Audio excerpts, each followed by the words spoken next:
யூடியூப்பில் பணம் சம்பாதிப்பது எப்படி எபிசோடு 9.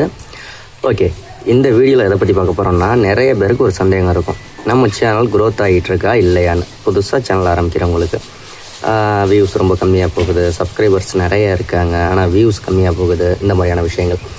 ஓகே, உங்கள் சேனல் பர்ஃபெக்டாக இருக்கா இல்லையான்னு பேசிக்காக எப்படி தெரிஞ்சுக்கிறதுனா, உங்களுடைய சேனலில் ஒரு 100 சப்ஸ்கிரைபர் இருக்காங்க அப்படின்னா ஒரு 10% அளவுக்கு வியூஸ் போணுச்சுனாலே உங்கள் சேனல் துல்லியமாக பர்ஃபெக்டாக யூடியூப் ரெக்கமெண்டேஷன் பண்ணுறாங்க, சேனல் பர்ஃபெக்டாக இருக்குன்னு அர்த்தம்.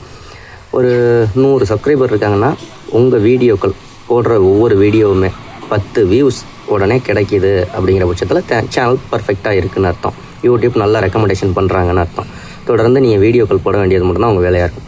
உங்கள் சேனலில் ஒரு 10,000 பேர் சப்ஸ்கிரைபர் இருக்காங்கன்னா வீடியோ போட்டு ஒரு 1 ஹவர், அரை மணி நேரம், 1 ஹவருக்குள்ளே ஒரு 1000 வியூஸ் போகுது அப்படின்னா சேனல் பர்ஃபெக்டாக இருக்குன்னு அர்த்தம். நீங்கள் தொடர்ந்து வீடியோக்கள் போட்டுக்கிட்டே இருக்கலாம். இதுக்கு கீழேயும் கம்மியாக வியூஸ் எல்லாம் போகுது அப்படிங்கிற பட்சத்தில் சேனலில் மாற்றங்கள் பண்ண வேண்டிய சூழ்நிலைகள் வரும். கண்டென்ட் மாற்றுற மாதிரி இருக்கும், நல்ல கண்டென்ட் போடுற மாதிரி இருக்கும், டைட்டில், டிஸ்கிரிப்ஷன் இதையெல்லாம் தவிர்த்து உங்களுக்கு 10% ஆவரேஜாக வியூஸ் வருது அப்படின்னா சப்ஸ்கிரைபரை பேஸ் பண்ணி உங்கள் சேனல் பர்ஃபெக்டாக இருக்குது. யூடியூப்பை பற்றி நிறைய விஷயங்கள் தெரிஞ்சுக்கணும்னா நம்ம சேனலை சப்ஸ்கிரைப் பண்ணுங்கள். லாஸ்ட்டாக நீங்கள் போட்ட வீடியோவில் எவ்வளோ வியூஸ் போயிருக்குன்னு கமெண்ட் பண்ணுங்கள். கண்டிப்பாக நான் செக் பண்ணுறேன். ப்ளஸ் வீடியோவோட டைட்டிலையும் கமெண்ட் பண்ணிடுங்க. நான் சர்ச் பண்ணி பார்த்து உங்கள் வீடியோவில் நானும் கமெண்ட் பண்ணுறேன்.